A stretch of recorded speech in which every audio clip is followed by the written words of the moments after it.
Sales techniques for introverts. Firstly, the introvert advantage. Introverts can excel in sales by leveraging their unique skills. Deep listening, empathy, and a focus on building genuine connections create strong foundations for trust.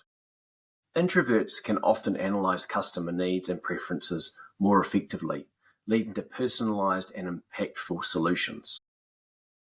So let's talk about the effective communication strategies first. Focus on building rapport through thoughtful questions and active listening. Communicate concisely and directly, avoiding unnecessary jargon on sales pitches. Use written communication to your advantage for proposals, follow-ups, and summarising key points. Then there's leveraging your natural strengths. Embrace your introverted nature and focus on environments where your strengths are valued. Research potential clients thoroughly to understand their needs and tailor your approach accordingly.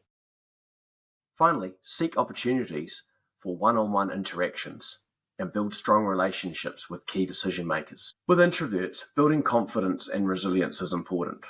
Challenge negative self-talk and embrace your unique strengths as a sales professional. Practice your sales pitch and prepare for potential objections to build confidence. Seek support and mentorship from experienced sales professionals and build a strong network. As an introvert, your path to sales success can look like this. Create a sales process that aligns with your strengths and preferences. Celebrate your achievements and use setbacks as opportunities for growth. And finally, continuously learn and develop your skills to stay ahead of the curve in the ever-changing sales landscape. Now let's brainstorm and comment below.